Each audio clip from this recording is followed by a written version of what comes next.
The Louis Vuitton story will encourage you to have faith in who you are and what you can accomplish.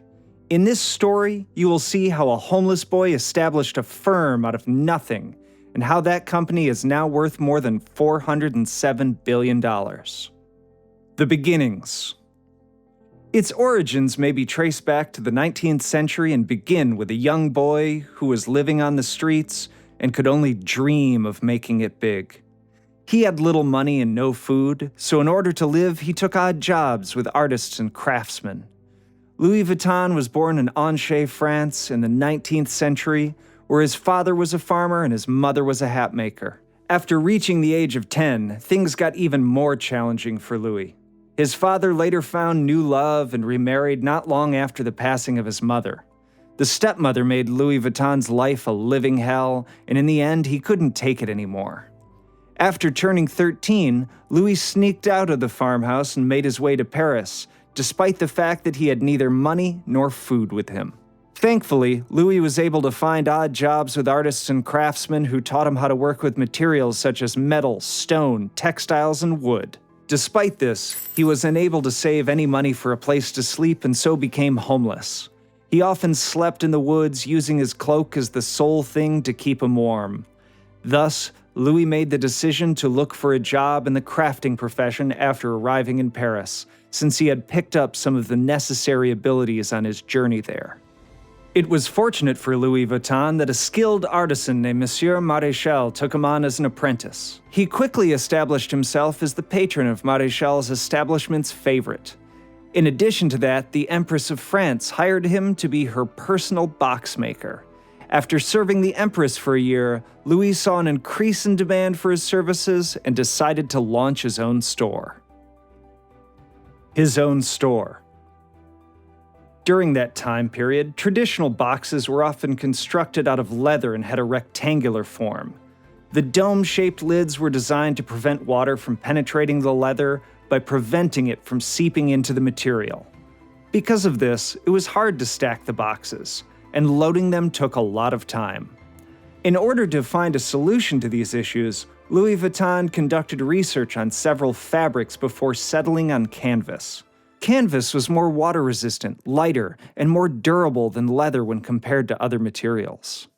This made it feasible for boxes to have simple lids that were flat, which enabled them to be stacked and made them simpler to load. Even though the waterproofing chemicals turned the hue gray, the result was a more streamlined and contemporary appearance. Louis fashioned a slat trunk out of a piece of canvas cloth. His innovative invention is credited with being the beginning of contemporary baggage.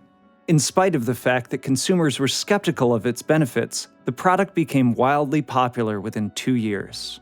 After that, Louis Vuitton endeavored to accomplish the same goal with a new product on the market: handbags. Handbags were not widely accepted by society at that time period.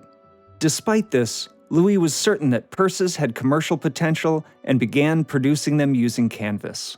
They were very popular almost immediately, which sparked a desire for other types that could be worn by ladies with a variety of various ensembles. The things that the family made gained even greater popularity, but not long after that, manufacturing was halted for good. The outbreak of the Franco-Prussian War coincided with Louis's most successful period of commerce. Louis and his family were compelled to move their home and workshop from Asnières, which is located outside of Paris, into the city itself. They shared the crowded space at the shelter with thousands of other people who had fled their homes. After the battle was over, Louis went back to his house. He was left in utter disbelief when he discovered that his supplies had been taken and his workshop had been damaged. However, Louis did not spend any time repairing his workshop and seeking a new site for his business by using the money that was left over from his savings. Because of the conflict, he benefited greatly from the decline in property values. After just a few short months of being reopened to the public, the company was once again booming and orders began coming in from all over the globe. The time had come for Louis to test out some fresh and daring concepts. The technology had improved to the point that it was possible to print unique designs on cloth at the time. And since canvas is a kind of cloth, Louis was able to design a series of trunks that had a striped pattern on their exteriors. The new layout was an instant hit with customers. It provided individuals with a method to distinguish themselves from others and demonstrate how current they are. It was also made more difficult for counterfeiters to imitate Louis's work as a result of this. After that, Louis got so many orders from around the world that he opened a store in London. Because of his business growth, he got more royals and travelers as customers. From then on, Louis was known as the only designer whose goods could be found in both the homes of the rich and the wild jungles.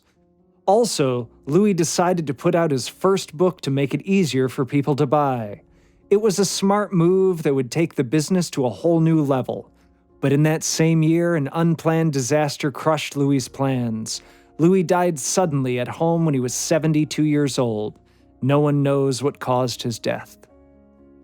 The new era of Louis Vuitton. Now it was up to his son to finish what his father had started. His son Georges didn't waste any time building his business. He went to the United States to go to the World's Fair. He was lucky because he met John Wanamaker at the fair who could help him. John was the first person to think of a department store and came up with the story of the poor boy who created Louis Vuitton. After he met Georges, he began selling Louis Vuitton in his department store in New York. Then Georges made a symbol in honor of his father. It was a flower pattern with an L and a V intertwined.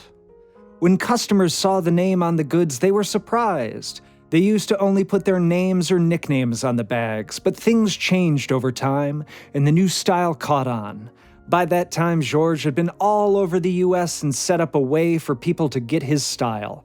Just like his father, he was sure to take the business to a higher level. But sadly, history kept happening over and over again. He died, so his son, Gaston, was left to finish Louis's ideas on his own. But Gaston had bad luck right from the start. When the Second World War started, he had no choice but to close the shop and workshop of Louis Vuitton. Gaston's son era and the birth of LVMH. After some time, Gaston gave his sons Henri, Jacques, and Claude the job of rebuilding the company when the war was over.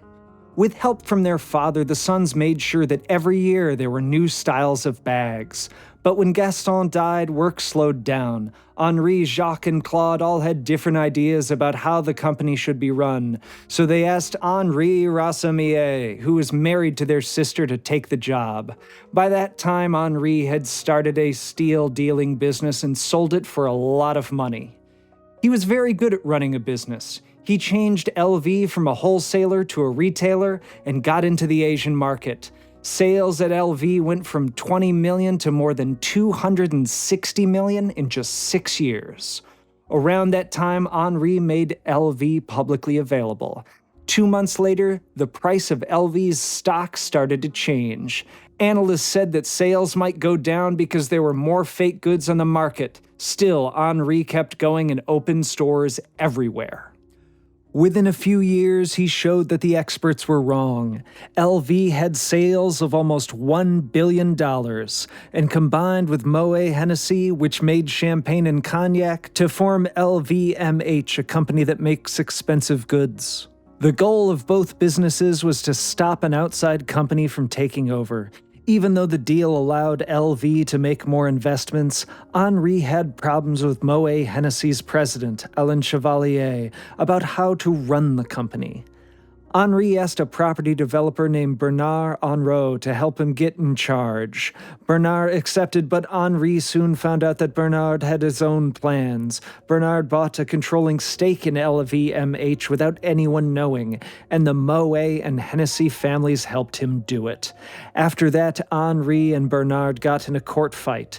The judges sided with Bernard and made Henri give up his position. From that point on, LV fell behind other high-end names. People thought it was a small business, so sales went down. No writer was brave enough to say good things about the brand. And things didn't change until LV, led by Yves Sassel, followed in Louis's path and came up with a new and risky idea. For its 100th anniversary, the company asked designers such as Vivienne Westwood, Isaac Mizrahi, and Manolo Blahnik to make backpacks with its logo.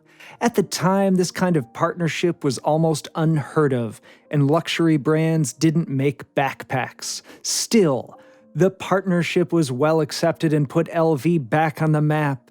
After a year, LV hired Marc Jacobs, a designer, to be their creative director. Marc brought the brand back to life by putting out its first ready-to-wear line, creating its famous Vermees collection, and working with well-known artists like Steven Sprouse and Takeshi Murakami. Since then, LV has added watches, jewelry, and sunglasses to its line, and it keeps making famous bags. Today, LV is the most valuable luxury brand in the world, with more than 407 billion.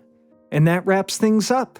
We appreciate you taking the time to watch a story of a boy sleeping in the forest to invention of multi-billion Louis Vuitton brand. If you enjoyed this story, click like and subscribe, and that helps the YouTube algorithm, and we'll see you in the next one.